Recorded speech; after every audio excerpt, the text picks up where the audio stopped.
नमस्कार, मैं डॉक्टर गुंजन गर्ग, सहायक आचार्य, राजकीय महाविद्यालय गंगापुर सिटी, कोटा विश्वविद्यालय कोटा द्वारा निर्धारित संस्कृत विषय के बीए पाठ प्रथम के प्रथम प्रश्न पत्र के अंतर्गत कुमार संभव पंचम सर्ग पुस्तक निर्धारित है। इसके 30 श्लोक हम पूर्व की कक्षा में पढ़ चुके हैं। आज हम 31वें श्लोक पढ़ने जा रहे हैं। तम आतिथेयी बहुमान पूर्वया सपर्यया प्रत्युदयाय पार्वती भवन्ति साम्ये अपि निविष्टचेतसां वपुर्विशेषेषु अतिगौरवाः क्रिया। हमने यह पढ़ा था कि जो पार्वती है अपनी सखियों के साथ शिव को पति के रूप में प्राप्त करने के लिए वन में आ गई है और घोर तपस्या कर रही है। उसी समय जब पार्वती कठोर तपस्या कर रही थी, एक ब्रह्मचारी वहाँ पे आता है, जो कि ऐसा लगता है मानो साक्षात ब्रह्मचर्य आश्रम ही शरीर धारण करके वहाँ आया हो। तम उस अतिथि को अतिथि सत्कार करने में निपुण, बहुमान पूर्व अत्यधिक आदर सत्कार के साथ, सपरया सेवा श्रद्धा के साथ, प्रत्युदयाय अतिथि सत्कार किया पार्वती ने। भवंती होती है, साम्य भी समानता होने पर भी, निविष्ट चेतसाम स्थिर चित्त वालों की, वपुर विशेषेषु विशेष शरीरों पर, अति गौरवा अत्यंत गौरवपूर्ण क्रिया कार्य। आतिथेय पार्वती अतिथि सत्कार करने में निपुण उस पार्वती ने तम उस अतिथि को बहुमान पूर्वया सपर्या अत्यधिक आदर और श्रद्धा के साथ प्रत्युदया उसका अतिथि सत्कार किया, उसका सम्मान किया। एक बार देख लेते हैं। आतिथेय पार्वती अतिथि सत्कार करने में निपुण उस पार्वती ने तम उस ब्रह्मचारी का बहुमान पूर्वया सपर्या अत्यधिक आदर श्रद्धा के साथ प्रत्युदया सम्मान किया।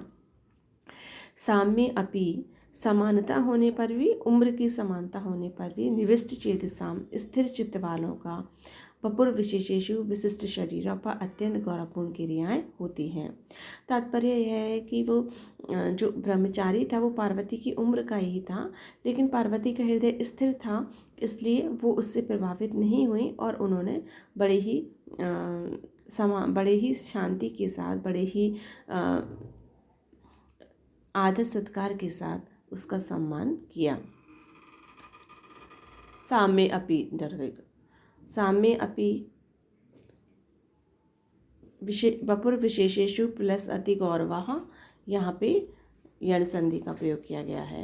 अगला श्लोक है। विधि प्रयुक्तां परिग्रह्य सत्क्रियां परिश्रमं नाम विनय च क्षणम् उमांसा पश्यन् ऋजुना एव चक्षुषा प्रचक्रमे वक्तुम अनुचित क्रमः। विधि प्रयुक्तां विधि विधान से की गई, परिग्रह्य स्वीकार करके, सत्क्रियां सत्कार को, परिश्रमम नाम परिश्रम को, विनय च क्षणम क्षणभर दूर करके, उमाम पार्वती को, सा उस ब्रह्मचारी ने, पश्यन देखते हुए, ऋजुनैव चक्षुषा सरल ही नेत्रों से, प्रचक्र में प्रारंभ किया, वक्तुम कहना, अनुचित कर्म बिना किसी भूमिका के।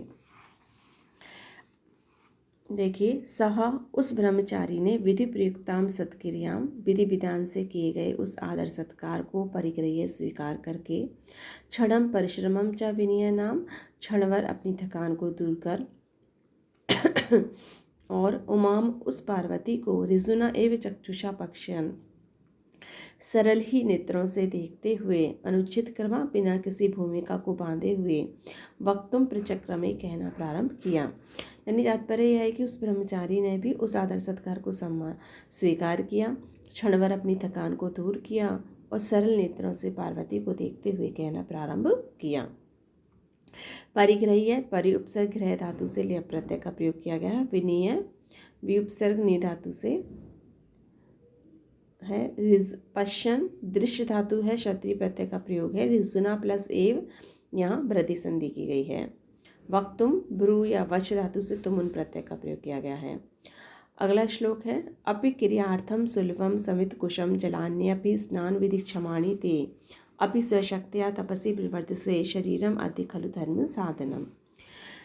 जो ब्रह्मचारी है वो पार्वती से पूछ रहा है, अपि क्या क्रियार्थम कार्यों करने के लिए, सुलभम सुलभ है, समित कुशम समिधाएँ और कुश।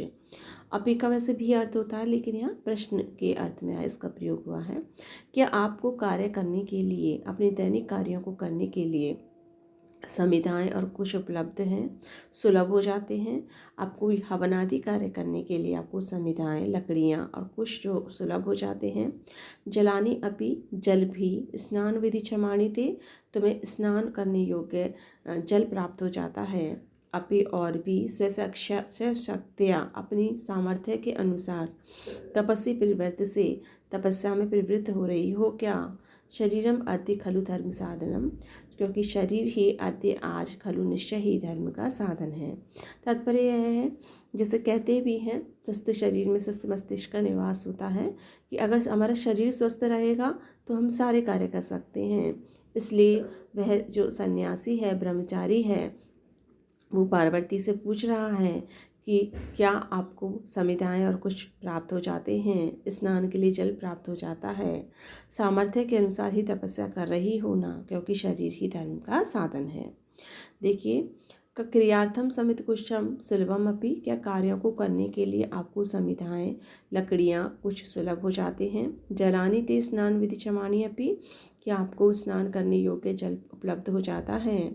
स्वशक्त्या तपस्वी प्रवृत्ति से अपि, क्या आप अपनी सामर्थ्य अनुसार तपस्या में प्रवृत्त हो रही हो। खलु निश्चय ही शरीरम अद्य धर्म साधनम अस्ति, शरीर आज धर्म का साधन है, यानी पहले शरीर हमारा स्वस्थ होना चाहिए। शरीरम अद्य खलु धर्म साधनम, यहाँ सुक्ति का प्रयोग होने से अर्थांतर न्यास अलंकार का प्रयोग किया गया है। अपि अपि अनुप्रास की छटा हम देख सकते हैं। जलानी प्लस अपि, यहाँ यण संधि का प्रयोग किया गया है। अगला श्लोक है हमारा, अपि त्वद आवर्जित वारि संवृतम प्रबालम आसाम अनुबंधी वीरुधाम, चिरोचित आलक्तक पाटलेन ते तुलाम यद आरोहति दंतवासा। वह ब्रह्मचारी पार्वती से आगे कहता है, अपि और भी, त्वद आवर्जित तुम्हारे द्वारा सिंचित, वारी समृतम जल से, तुम्हारे द्वारा जल से सिंचित करके जो बड़ी की गई हैं, प्रबालम अंकुर, आसाम इनमें, अनुबंधी फूट आया है, वीरुधाम लताओं में, चिर उच्चित लंबे समय से त्याग दिया गया है, आलक तक पाटलेन अपने होठों को रंगना, ते तुम्हारे तुलाम समानता को, यद जो आरोहति प्राप्त हो रही हैं, दंतवासा तुम्हारे होठों से। देखिए, तद आवर्जित वारि संवृतम आसाम वीरुधाम प्रवालम अनुबंध्यपि, तुम्हारे द्वारा सिंचित जल से उत्पन्न इन लताओं में क्या अंकुर फूट आया है, जो चिरोचित आलक तक पाट लें, जो लंबे समय से छोड़े गए गुलाबी तुम्हारे होठों से तुलाम आरोहति समानता को प्राप्त कर रहे हैं। क्या तुम्हारे द्वारा सिंचित जल से सिंचित इन लताओं में अंकुर भी फूट आया है, यानी कि तुम इतने समय से तपस्या कर रही हो, तो तुमने जिन लताओं को उत्पन्न किया था, बीज बो कर के उनको पानी दे दे के सींचा था, उनमें अंकुर भी फूट आया है, लेकिन और जो तुम्हारे होठों से समानता को प्राप्त कर रही हैं।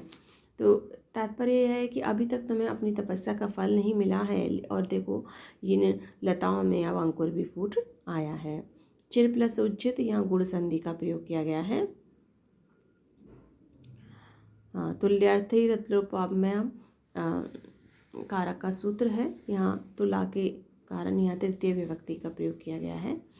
आगे देखिए, अपि प्रसन्नम हरणेषु ते मनः करस्ते दरु प्रणय अपहारिषु, या उत्पलाक्षी प्रचलय विलोचने स्तव अक्षी सादृश्य में प्रयुंजयते। देखिए, अपि प्रसन्नम और भी प्रसन्न है, हरणेषु हिरणों पर, ते मनः तुम्हारा मन, करस्त हाथ में स्थित दर्व कुशों को, प्रणय अपहारिषु प्रेम पूर्वक लेने वाले, या जो उत्पलाक्षी कमल के समान नेत्रों वाली, प्रचलय विलोचनई चंचल नेत्रों से, तब अक्षी सादृश्यम एवं मानो तुम्हारी आंखों की समानता को प्रयुंजते समानता करते हैं। गरस्त दर्व प्रणय अपहारिषु हरणेषु, तुम्हारे हाथ में स्थित कुशों को प्रेम पूर्वक लेने वाले हिरणों पर तुम्हारा मन प्रसन्न तो है, यानी अपने तुम्हारे हाथों में जब कुशाएं रहती थी, उनको प्रेम पूर्वक वो हिरण लेते थे, ऐसे हिरणों पर तुम्हारा मन प्रसन्न तो है, तुम उन पर क्रोध तो नहीं करती हो। हे उत्पलाक्षी, हे कमल के समान नेत्र वाली, ये प्रचलिव लोचने जो हिरन चंचल अपने नेत्रों से तब अक्षी सदृशम प्रज्यते तुम्हारी आंखों की समानता को करते हैं। तात्पर्य यह है कि तुम्हारे नेत्र इतने सुंदर हैं जो हिरणों के नेत्रों से भी सुंदर है, और जो हिरन हैं वो तुम्हारे नेत्रों से अपने नेत्रों की समानता को करते हैं। एक बार पुनः, हाथ में स्थित कुशाओं को प्रेम पूर्वक लेने वाले हिरणों पर तुम्हारा मन प्रसन्न तो है, हे कमलाक्षी, जो चंचल नेत्रों से तुम्हारी आंखों की समानता को करते हैं। उत्पल प्लस अक्षी, यहाँ दीर्घ संधि का प्रयोग है, उत्प्रेक्षा अलंकार का प्रयोग किया गया है इस श्लोक में। आज की कक्षा में हम इतना ही पढ़ेंगे। धन्यवाद।